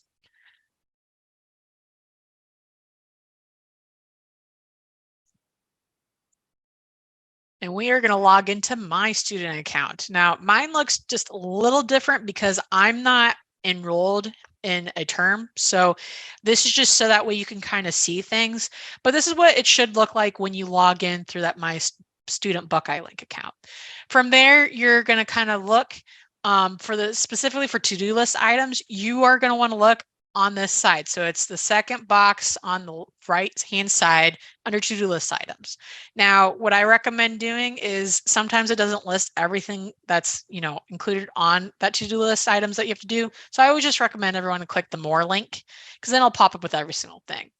Now, for y'all, what it's going to pop up with is there's going to be a link where it says my financial responsibility statement. It's going to pop up there. There's also going to be a blue link where it says COVID-19 vaccination requirement if you haven't completed that. This campus, like the safety trainings will pop up on here. And I'll just do an example of clicking this. This is what it will look like. So same thing with the financial responsibility statement. When you click a link, it'll pop up with this to-do list item. It'll show who you should contact if you completed it before, if there's issues, it'll show that contact. But to complete it, all you would need to do is click this link and it'll take you to the screen to do it.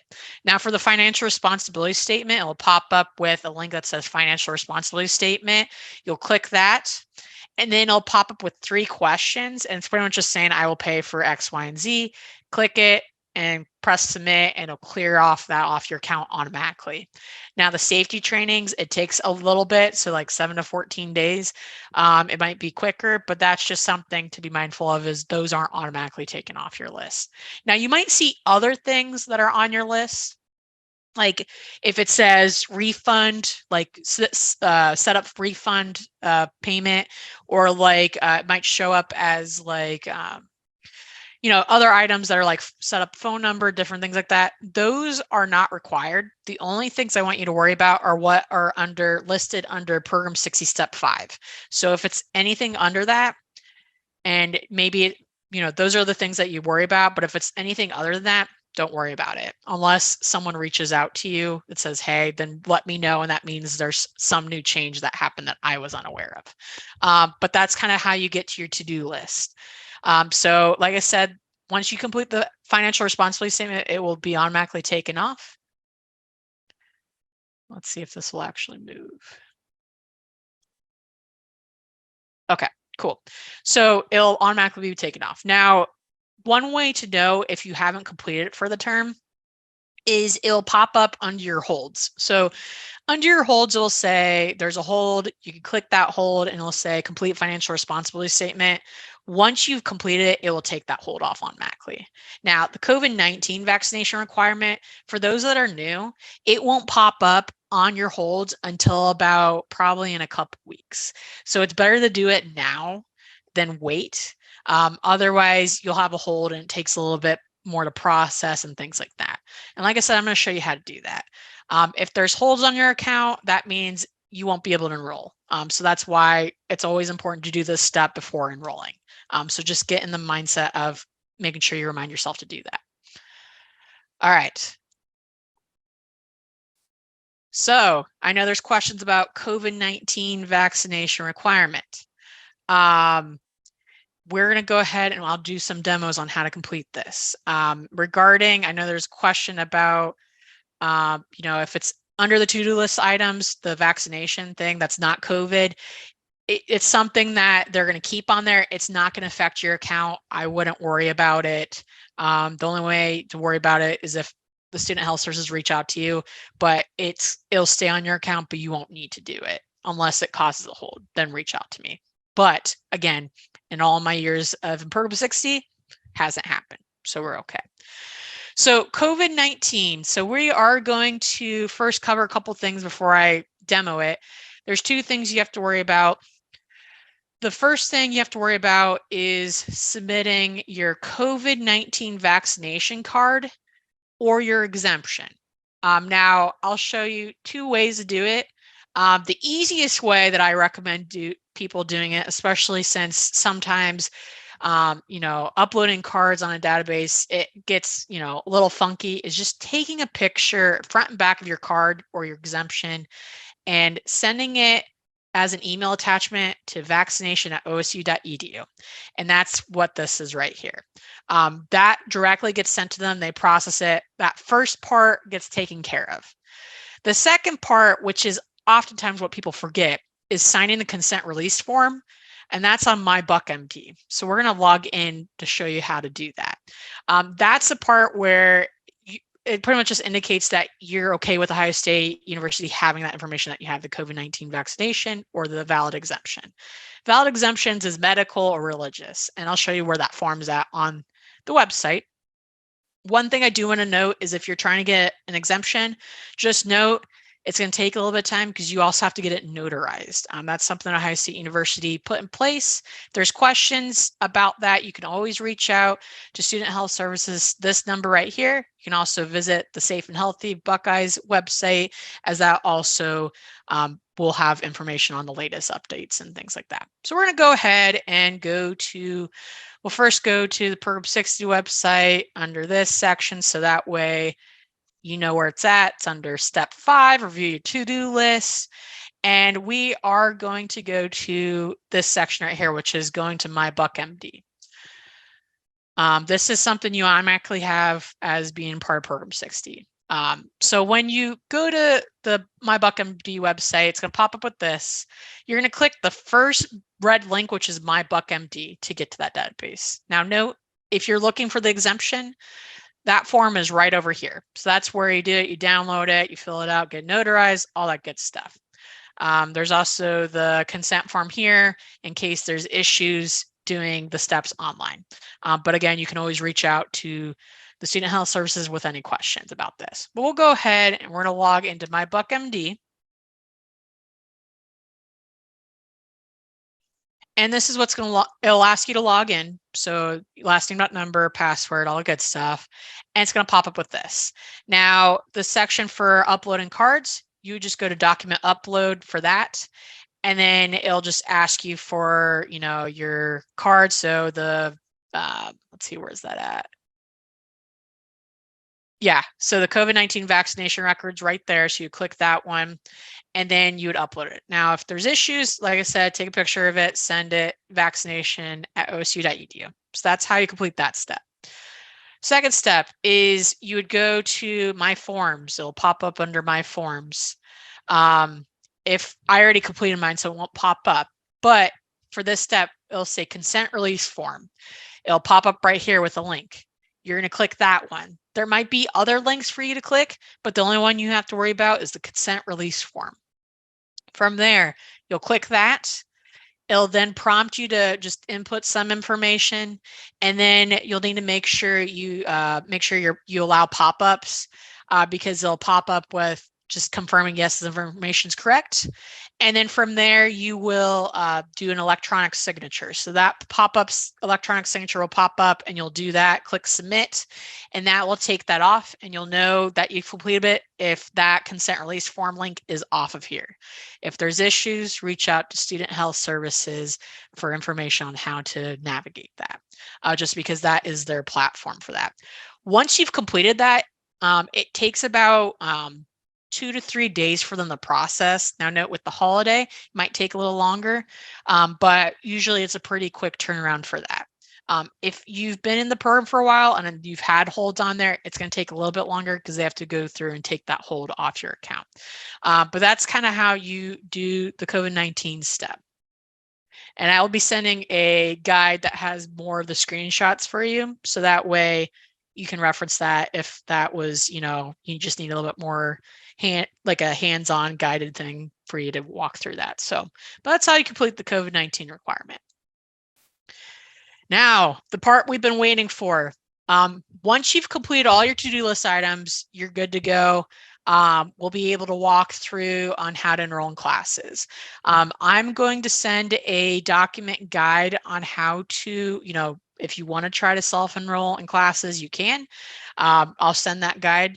However, the best way, and I always say, give me job security. Submit instructor permission, and our office will take care of the enrollment for you. With any classes that prerequisites or like instructor permission required, you won't be able to self-enroll. So our office already has to enroll. So just, that's kind of something nice. So like if you're not, comfortable enrolling yourself, you can always say, hey, this class is on prerequisites. Can you enroll this for me? That's great. It really just depends on how comfortable you are, but we'll go ahead and show you how to enroll just so you have that. I don't have all the access to show all the steps. So we're going to go through that document. However, from there, I'm also going to show you how to submit instructor permissions and show you that that's a really easy way to do it. So we're going to go ahead and go back to the Program 60 website. We're going to go then back to the Participate tab, and we're going to scroll down to Step 6, so enroll in courses. And note the dates for enrollment are popped up right here, so just remember that's something to be mindful of. It'll pop up with all these different things. So, you know, we can go through and enroll classes. This kind of has all the outline steps on how to do it, how to enroll. And the instructor permission forms right here too as well. But I'm first going to show you how to enroll in class self, and then we'll do the instructor permission. So I'm going to go ahead and I'm going to pull this up, and I'm going to start sharing my other screen that has this document. All right. Perfect. So this is how, documents on how to enroll in your class. I'm going to send this to you. I'm also going to send you where you could go to enroll in the class. Now, there's other ways to do it. This is just what, makes sense, I think, especially when you're first starting out trying to understand the processes. But there's all different ways to do it within Buckeye Link. So if you've done this before and if you enrolled, there's different ways to do it. We'll kind of go from there. So to enroll in class, you're going to log into your My Student Buckeye Link. So that one that we went into to do our to-do list items, you're going to log into that. You're then going to look on the right-hand side. So I'm actually going to log into that just to make it more visually apparent of what I'm talking about. So you're going to log into My Student Buckeye Link. And you're going to you can log into this, and you can go to the left-hand side under academics, and you're actually going to go to add a class. You're going to click that add a class button. Using that information, once you've searched for classes, making sure you have that information, that class number, which is that number that pretty much identifies what that specific section of class is, you can type that in here. There's also a way to click class search and it pops up with the specific class you're looking for. You can do it that way too. It really just depends, but this should look familiar since we've done the class search before. So once you do that and you look for that class, here we'll go back. Then you'll click to, the enroll section. So you'll click enroll, and I'm going to go, and I apologize that I'm unable to go through on my account. However, we're going to go to this document. But once you do that, you'll have to make sure you click whatever term you're looking at. So make sure you click spring 2023. You'll have to make sure, pop up the screen of what credits, like max credits or whatever, the enrollment session. So our session for enrollment is from December 19th to January 20th. So then from there, like I said, you'll type in the class number, enter. From there, you can do the class search to find the class, you type in that number. It'll then pop up with this. So whatever class you're looking at, it'll pop up with this. You'll select the class that is the one that you want. So you'll click that green square. From there, it'll pop up with this information. Basically, you just confirm that, yes, this is the information. You'll click select class. And then you'll keep on clicking select class. And then from there, it'll pop up with this screen identifying that, yes, I have this information. Now, note, it'll pop up with prerequisites. If there's prerequisites, if there is, you won't be able to self-enroll. If it doesn't pop up with prerequisites, in theory, you should be able to enroll. So you'll click next. I know it's a lot of clicking next, but trust me, it's pretty much just intuitive, where you keep on clicking next. And then from there, it's added to your shopping cart. And then it'll pop up on that screen where it has all the classes that you want on your shopping cart. Now, some people think, oh, I'm enrolled, but they forget to go to the next step. It'll indicate proceed to step 2 of 3. So you'll click proceed. And then from there, it'll list all the classes you've put in your shop, like that list. It'll have that all in there, and you'll click finish enrolling. And then it should pop up to the screen. Now, if you know you've successfully enrolled in the class, it'll pop up with a green check mark saying success. Now, that's what you want. Now, if it pops up where the class and it says there's a group red X, means there's an error. Now, a couple troubleshooting things, it may just, put like the actual what the error is. It could say, there's a class time conflict. That means you'll have to reach out to us, talk to the instructor, seeing if you're able to take 2 classes coincidentally or whatever that might be. Or it could also be you have holds on your account. So that's also an indicator if you're not able to enroll, self-enroll. It's because you might have holds on your account. So going back to this previous step 5, to complete your to-do list items, that's something. Or it could also be where, you're unable to self-enroll because there's prerequisites. So that's usually the errors. If there's any other errors, you can always reach out. But when in doubt, submit instructor permission and our office can process that enrollment for you. And then once, you've officially been enrolled, you can actually go back. I'm actually going to go back to the previous section.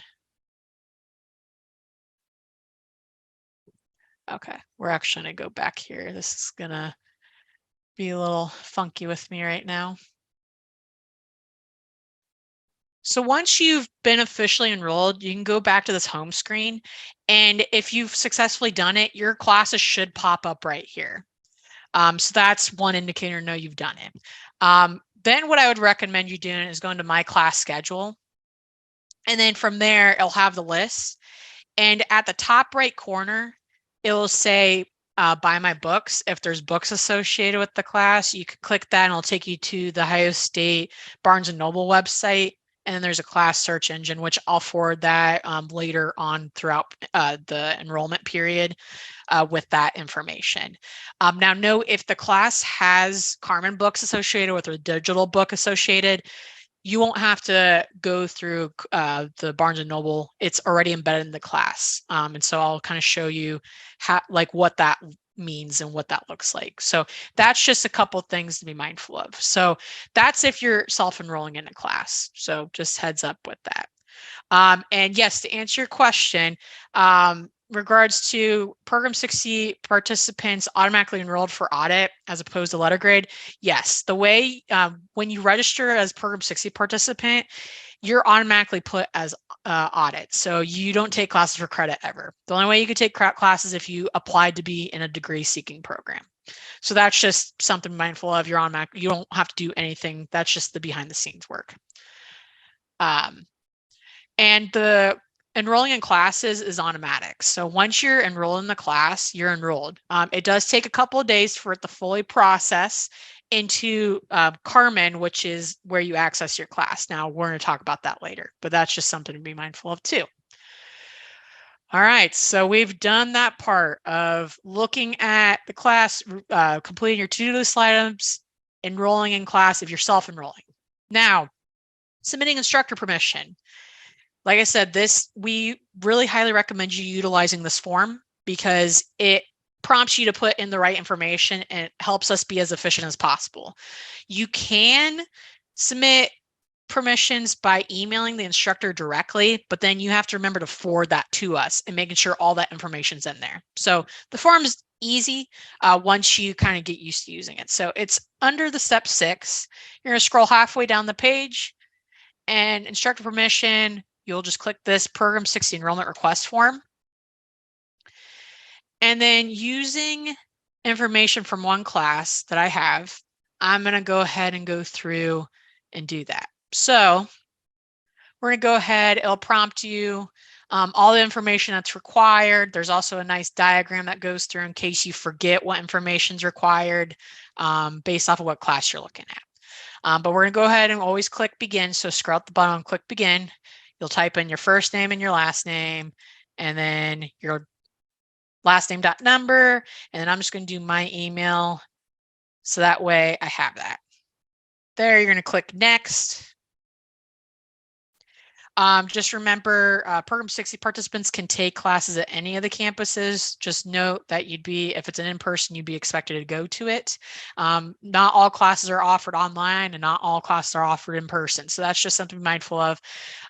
But for the sake of this presentation, I'm going to click Columbus and we're going to click Next. From there, the class I'm going to type in is that art class.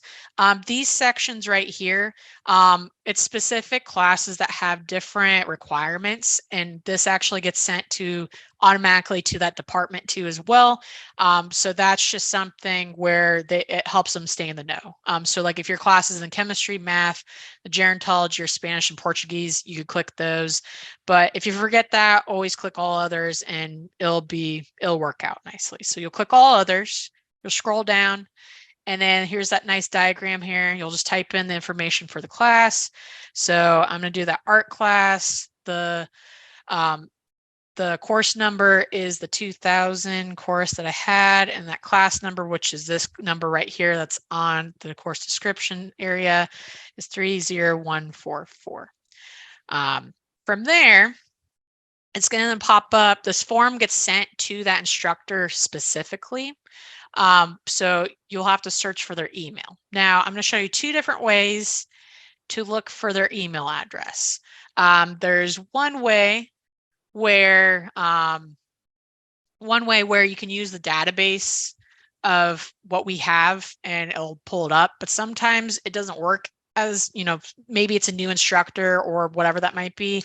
I'll show you another way that's intuitive too as well. And you'll probably laugh at me because you'll just be like, oh, that's easy. So we're going to go ahead. This form prompts you to say Ohio State Find People Directory. And I'm going to type in the instructor of the class I was looking for the Art 2000 class. We're going to type in the first name, last name of the person in this search engine. That's her name. We'll type that in. And voila, that email address pops in here. And you can copy and paste that and put it in the form. Now, let's say the class doesn't have an instructor name. Let's say that you're unable to find it in that database. Well, from there, you're going to laugh. I always tell people to go to Google, type in the person's last name and first name, and then type in Ohio State and then whatever department they're in. And for her, she'd be in the art department. And you should be able to find their page on Google search. And there's her email right there. So that's two different ways. Let's say there's no email for any instructor listed.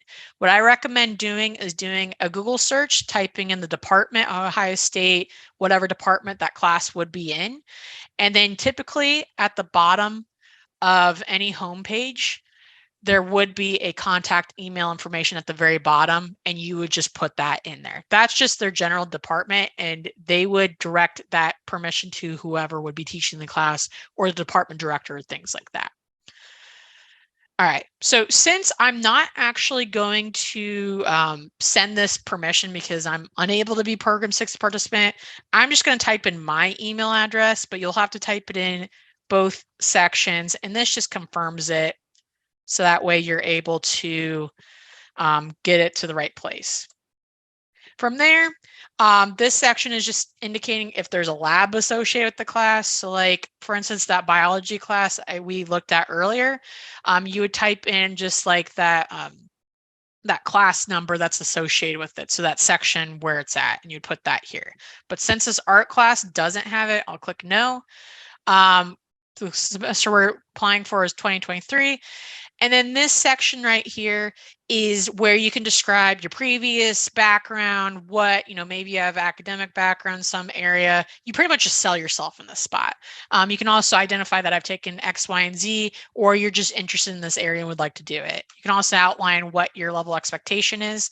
Again, this is where you sell yourself. Since this is just for me, I'm just going to say Program 60 orientation, just so you can see what it looks like when you submit it. So when you're done, you'll click the submit button and it pops this up. From there, that's when you know it's completed. It'll get sent to our office, the instructor, and you'll also get a confirmation to your email that you added. From there, the instructor will send a confirmation, like once they've approved it, or sometimes it does get denied, to our email inbox. I then CC you in the email responding and then with next steps. Then our office will enroll and we send you an email once we've enrolled in the class. So that's a really nice, easy way, keeps it very streamlined, things like that. All right. So you can, great question. You know, if you know a class that you're wanting to get into, you can go ahead and submit that instructor permission if you feel comfortable doing it. You know, we'll be processing an order it's received. But yeah, you just go through, submit it. I would say the sooner the better. So after this call, if you want to do it, you can do it, or you can do it right now. All right. So we'll go ahead and go through this. We've done some of the errors, different things like that. We've gone through the permission form. I've said this very frequently. Communicate with your instructors. It's better to over communicate through email. A lot of them don't necessarily communicate through phone. Communicate through them through email, asking questions, making sure it's all in one concise email. They have access to normal working hours, so just be mindful of that. But I would highly recommend, I think I've said this like 6 times, check your Buckeye Mail frequently, just because updates go through your email inbox frequently. There's also things about, some instructors will say changes about class times, different things like that. This is also a great way, once you've enrolled in the class, to reach out to the instructor and say, hey, this is my level of engagement, see, you know, goals, different things like that.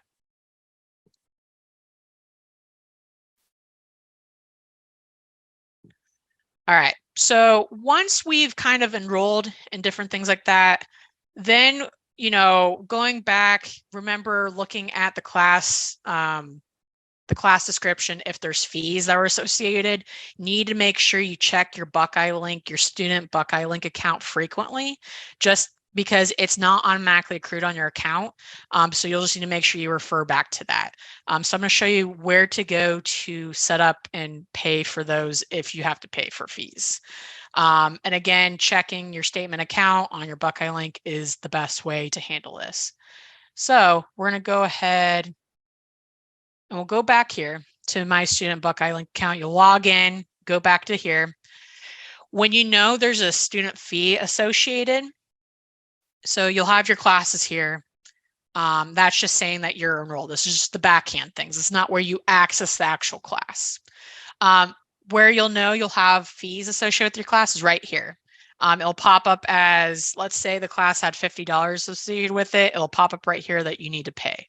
If you're unsure what the payment is, why it's popping up, you'll need to make sure you click this section right here, term. If you've participated in many terms, you can go down here.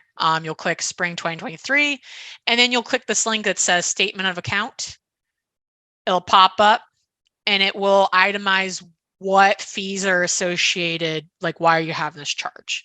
If there's any issues, like if you want to dispute a fee or anything like that, you can reach out to Buckeye Link. They'd be able to walk you through certain things. All right, so going back here, so you're logged into this, you want to make a payment. The easiest way to make a payment is just going through the Student Link account, and underneath your statement account, it says make a payment. You're going to click make a payment. It's then going to give you different options. So some people like to mail in their payment. You know, you can do this authorized payer setup. I just recommend going through make a payment, this click make a payment button right here. So you'll click there. It's going to take you to an external website, ask you to log in, and I'll pop up with this section here. Now, note, you can see I have no fees associated with my account, but if you had fees associated, it would pop up right here. Say you have $50. From there, you're going to want to move over here to the left-hand side, and you can see different things, previous transactions. But to make a payment, you just click make a payment. From there, it will prompt you the steps on how to pay.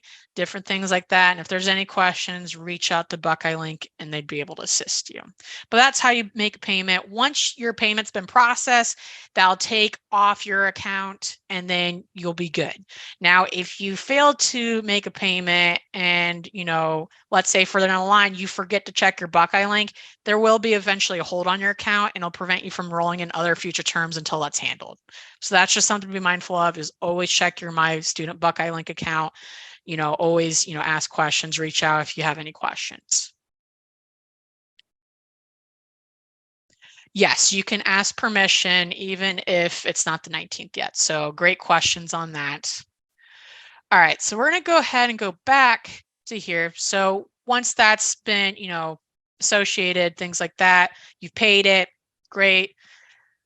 Then this is just a checklist. So just review. I always tell people just to review, making sure you've done everything. So this is all the things we've done today. So you register for Program 60, you activate your Ohio State username, your Buckeye Mail, and Buckeye Pass. Those are the things, again, reminder, you only have to do that the first time you start up. Then all other terms, you just have to do steps 4 through 7 every term, and that's great. Like I said previously, the COVID-19 vaccination requirement only has to be completed once. So really, in theory, every term, most of the time, you just have to complete that financial responsibility statement in your Buckeye Link student account. However, the safety trainings are also things that are required annually, and we keep an eye out too as well, especially if you submit instructor permissions, different things like that. So we go through this checklist, go make sure you enroll in classes, submit instructor permissions, you pay your course fees, and then lastly, we do have a participant resource tab, which I can navigate through in a little bit. One thing I did want to go through is Carmen Canvas. This is something that we are able to, I want to demonstrate this. This is where you will access homework assignments, the actual class. Buckeye Link is just strictly for admin, backhand side. This is just where you can access your class itself. I'm going to be sending information about this, but just for this demonstration, I'm just going to show you how to log in. You'll type in carmen.osu.edu. You go on the right-hand side and click Login to Carmen Canvas. From there, it'll pop up with any classes right here. So this is the section where you click on where any classes are at. You notice I've been in a couple classes. Now these aren't like traditional classes, so I have access to them. Some classes you won't have access after a term. So just be mindful, but this is a great way for you to kind of know. So to go into a class, you'll click whatever class it is, you'll click that. Each class is designed differently, so that's something I would recommend you reaching out to the instructor if you have questions about, as they are the ones that help design the class. There's, discussion posts, different things like that. Inbox is where sometimes instructors will message you, but usually that home button will take you to the classes itself. And all that good stuff. But the video itself will show you step by step on how to navigate this Carmen Canvas. So you have access to this probably 1 to 2 days after you've been enrolled. You can't access it automatically. So that's just something to be mindful of, is it's not instantaneous. Some instructors do not upload the class until the day of the class starts. So, just being patient, but also you can reach out to the instructor with any questions. All right. This is just a list of, I'm going to send this to y'all, of who to contact for any questions you may have regarding the whole process, like things that are outside of Program 60. A great thing is tech tutoring we have. It starts back up in January. For those that have some difficulty navigating or maybe feel overwhelmed utilizing how much technology Ohio State University has with engaging classes, this might be a really great option for you. As long as you're a registered Program 60 participant in the program, you can utilize this. It's personalized attention tutoring with our trained tutors. And they help teach you how to utilize platforms and build confidence utilizing technology. So you can always email for more information, but I'll be sending through the Buckeye Mail account in January when we're starting the schedule for that. Here's also a list of additional resources for you all. I am just going to go over a couple and then show you where to find access to the Program 60 resources. I see questions in there. I'm getting to them regarding parking and things like that. So that's just something mindful of. But the first thing I'm going to go to is this it.osu.edu for students, and this will be sent to y'all. This is a great thing for those that need help guides or access to like how to navigate certain platforms. This has every single potential platform you could utilize in. Really, the ones you all will be utilizing is just this first section. If you get into other, other classes that might utilize these, this is where you can jump in. But this first section will give you access to some of the help tools for those items. All right, so regarding Program 60 website, I'm going to show you where the Program 60 website has resources for you that are access to you. So if you go back to the Program 60 website and you go under the Participant Resources tab, this has all this information regarding what's available to you. The section that a lot of people ask about is parking and transportation. Couple things to note: this has every single thing that has access to you. There's paratransit will pick you up at, if you have a medical necessity, it'll pick you up at certain points, like even pick you up from your house. COTA, you can get discount if you're 65 and older. You just have to reach out to COTA. Cabs, there's free. There's this on-demand call for cabs. That's something you can reach out to. This is information for that. Campus Park, for campus parking, you cannot purchase a pass until you're officially enrolled in a class every term. So that's something to be note of. Also, you should wait 1 to 2 days after your enrollment has been processed, because Campus Park gets updates every couple of days regarding who has enrolled in Program 60 classes. And so that's just something to be mindful of. They would be the best people to talk to about reaching out, questions, things like that. All right, but that's where parking and transportation's at. Regarding services, all Program 60 participants have access to a Buck ID. That's just, you don't have to go and grab one, but this just has your student ID number. But basically, you can go for free, go to the student union. You just have to, you can schedule an appointment using this link right here, and you go to the second floor of the student union and they take your picture and then you get that card. If you lose it, you have to pay $20. But there's a lot of different information. If you have questions about accessing like that, you can always call their number.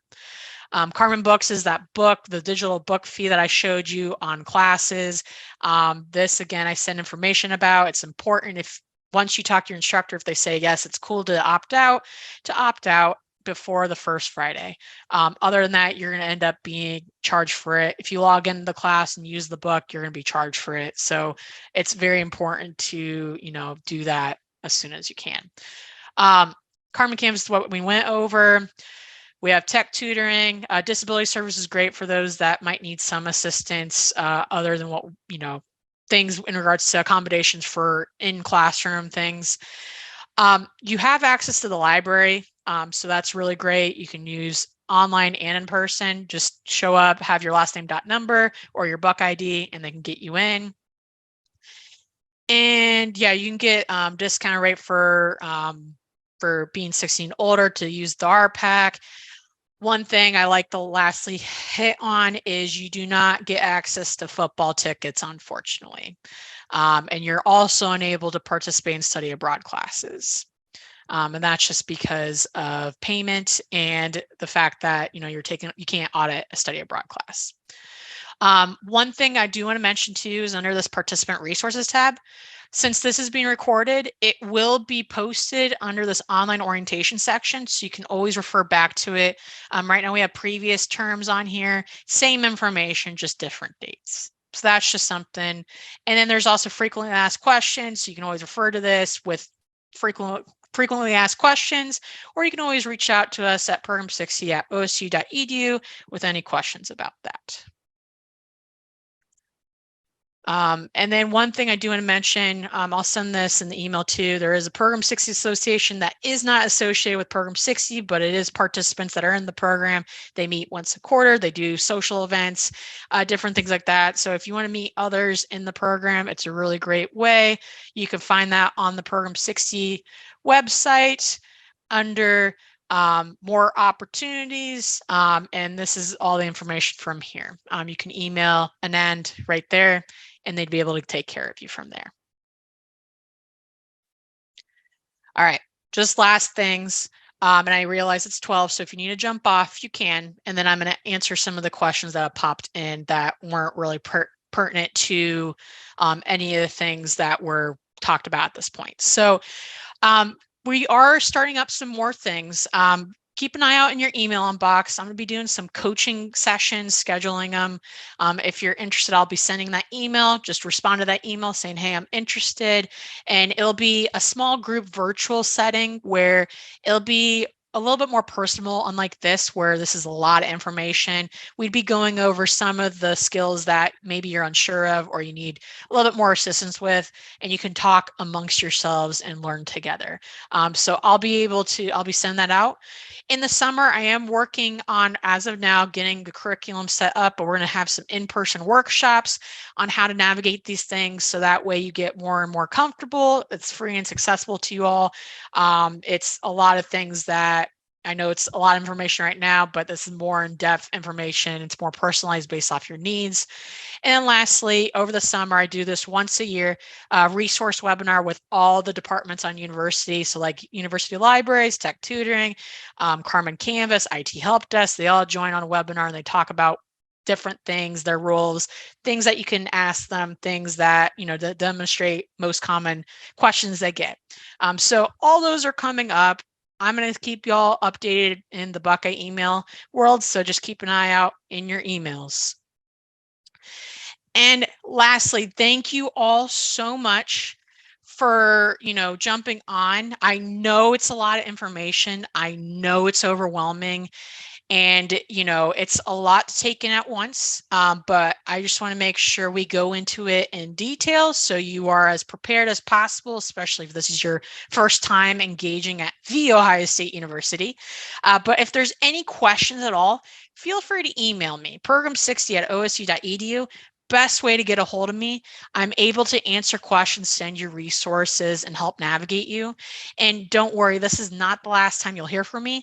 As some of you that have been in the program know, I'm very communicative and I like to make sure everyone is as successful as possible. So I'm just here to be able to support you in any way I can.